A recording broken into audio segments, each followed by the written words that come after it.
Most everyone I've ever talked to would like to make more money, not just a few hundred a month extra. I'm talking about serious life changing money.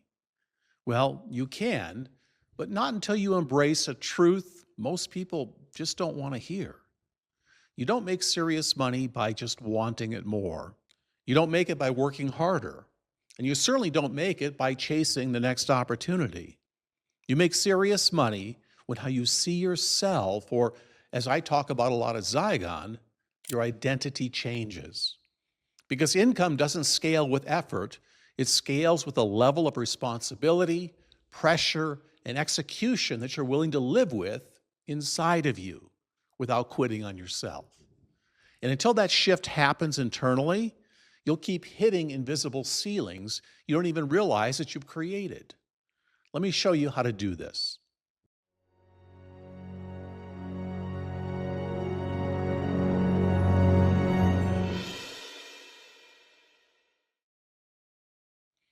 This is exactly why.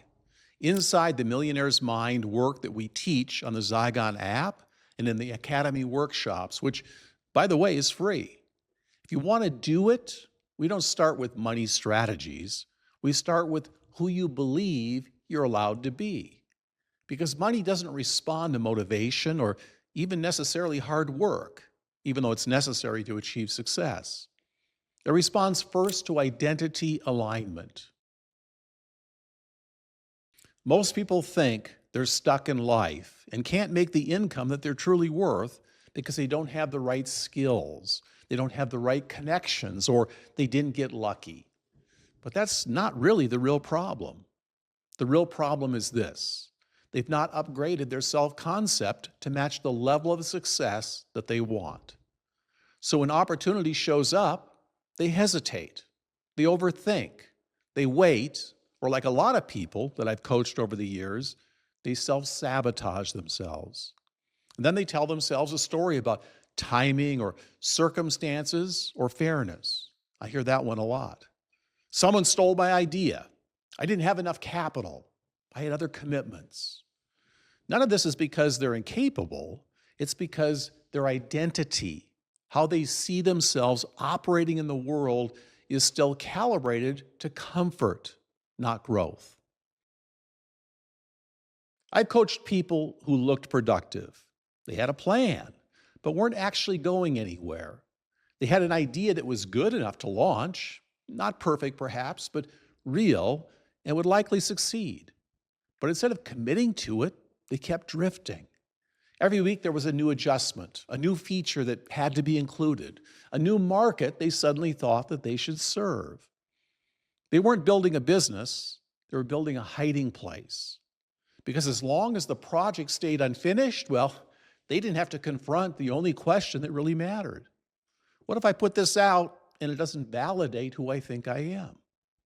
So they stayed busy. They scheduled meetings. They redesigned their decks. They changed direction just enough to avoid a decision. They didn't trust themselves. And because of that, they didn't trust their idea. They told themselves and everyone around them that they were being smart, that they were being thorough, that they were just not rushing it. But the real reason they couldn't stay in their lane was simple. Staying in one's lane would have forced commitment, and commitment would have forced exposure. So instead of letting the market respond, they kept protecting their identity by never letting the moment arrive. This pattern doesn't end in failure. It ends in exhaustion, because constantly adding, adjusting, and pivoting without ever doing it slowly drains your confidence. Not all at once, but quietly, day by day, until one day you don't even trust yourself to finish even small things, let alone build something meaningful. This is what most people don't want to admit. If you truly believe in yourself, you wouldn't need endless revisions. You would decide. You would launch. You would let reality adjust, and then you adapt on the fly. Highly successful people don't wait until doubt disappears. They act while doubt is still present. And that's how identity actually changes. Your identity acts like a governor on an engine. You can press the gas all you want, but if the governor is set too low, you'll never exceed it. This is why people self-sabotage. They procrastinate, they undercharge, they quit early. They avoid the difficult conversations. They stay in familiar environments that reinforce old versions of themselves. Not consciously, but because their nervous system is protecting an identity that feels safe, even if it's limiting. Here's what consistently shows up in self-made millionaires, and I've studied them, and they all share some common identity traits. Not entitlement, not arrogance, not recklessness, but this quiet internal agreement that says, I will become the person required for this project. They expect to learn skills that they don't have yet. They enter rooms where they feel uncomfortable. They'll delay their gratification and make sacrifices, and take responsibility when things don't go their way. And most important of all, they take action, even when not everything is ready, because it never will be. They don't romanticize the process. They don't wait for confidence. They act first and then let confidence catch up to them. Now, this is an important point because identity doesn't change through intention. It changes through evidence, actually doing things that reinforce your mindset. Here's how reprogramming actually happens. 1, you stop asking, can I? Most people live inside this question. Can I really do this? Am I ready? Am I good enough yet? And that question keeps you trapped inside your current identity. Because the version of you that exists today will always answer based on past behavior, not future potential. So the shift is this. You stop asking, can I? And you start asking, what would someone powerful, operating at the next level where I want to be, what would they do here? That question bypasses the fear. It bypasses insecurity, and it forces you to step into role-based actions. You don't wait to feel like that person. You act as them first, and then identity follows your behavior, not the other way around. Get it? You deliberately choose the harder action. Every situation will give you 2 options: the action that preserves my comfort, my safety, or the action that builds my circumstances. Highly successful people train themselves to recognize this fork instantly in their mind. The harder action is usually the uncomfortable conversation that you don't want to have, or the decision that you've been delaying and sitting on. The hard thing you avoid and still look busy like you're accomplishing something. And most people don't avoid it because they're weak. They avoid it because discomfort feels like danger to the nervous system. But when you consistently choose the harder action, something inside of you shifts. The nervous system learns, I can survive discomfort. I don't collapse under pressure. It's not really that hard when I just do it. And that action expands your identity and your capacity. This is the one that most people underestimate, because every time you break a commitment to yourself, your own self-trust erodes. You may still look functional on the outside, but internally, self-confidence weakens. Highly successful people treat commitments to themselves as non-negotiable, especially when no one's watching. Because every kept commitment sends a signal to your mind that I'm someone who follows through.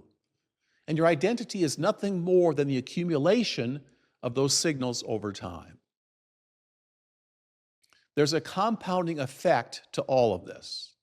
When you repeat this process of asking better questions, choosing a path of discomfort on purpose, and honoring your own word, you don't just change your behavior patterns, you change what feels normal to you. And when a higher level of responsibility, of pressure, or income then shows up, and it will, you no longer flinch or shy away from it, because you've trained yourself to operate from this new identity. Now, this is important. You don't change identity through affirmations alone. Telling yourself you're something you're not, you change it through repeated decisions and action under discomfort. And here's how reprogramming actually happens. You stop asking, can I? And you start asking, what would someone at the next level do here? Then you deliberately choose the harder actions when the easier option is available. You keep commitments to yourself, especially when it would be easy to justify just breaking them. Every time you do this, you're sending a signal to your nervous system. I'm someone who follows through. Identity updates through evidence, not intention. This is where most people fail. They want extraordinary results while insisting on comfort and staying the same internally. Doesn't work that way. Highly successful people train themselves to make uncomfortable calls, have that difficult conversation, invest and take risks before certainty, and execute when your motivation's gone. They understand this key point. Your comfort zone does not expand accidentally. It expands when you push against it on purpose. Serious money always demands delayed rewards.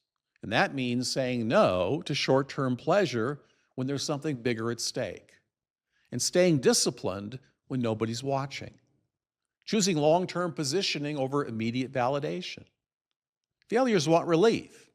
Successful people tolerate tension and chaos in their life while creating their next level of success. Success becomes a habit, not motivation, a habit. Motivation is never sustaining. Habits are. They continuously ask, what's the hard thing that I'm avoiding? Where am I negotiating with myself? What action would move the needle even if it's uncomfortable? And then they do it before their emotions talk them out of it. Okay, here are some questions that I'm sure you have right now. Question: so are you saying talent doesn't matter? No, talent matters, but it's not the divider. The divider is willingness and taking action. There's plenty of talented people that never build anything meaningful because they're unwilling to endure discomfort long enough to compound their results. Highly successful people aren't always the most gifted, but they are the most consistent under pressure. What if I don't feel confident yet? Well, confidence is not a prerequisite. Confidence is a byproduct of doing. And if you wait to feel confident before acting, you'll be waiting forever. High performers act while uncertainty is present, and that's what builds confidence over time. What if I fail? Well, you will. Count on it. But failure is a good thing. It's not the real risk. The real risk is building a life where you never fully test yourself and become a player in the true game of life. High performers don't avoid failure, they avoid stalling. Their bias is for action. They'd rather get feedback from reality, actual experiences, than reassurance from their own excuses. How do I stop negotiating with myself and just do it? You stop making promises that you don't intend to keep, and you start small but non-negotiable. Because once you prove to yourself that you can trust your own word, everything else will accelerate. If there's one thing I want you to understand from today's coaching episode, it's this. Until you become someone who does what others won't, you'll keep wondering why others have what you don't. And that's why I built the Millionaire's Mind work inside the Zygon app and through the Academy. Not to hype you up, not to give you just tactics, but to systematically rewire how you think, how you decide, and how you act when it actually matters. Because when your identity shifts, your behavior will follow. And when behavior changes consistently, results compound and the money follows. This is the work. And for those willing to do it everything changes. Are you ready to do it for your life? Well, I'll see you on the inside.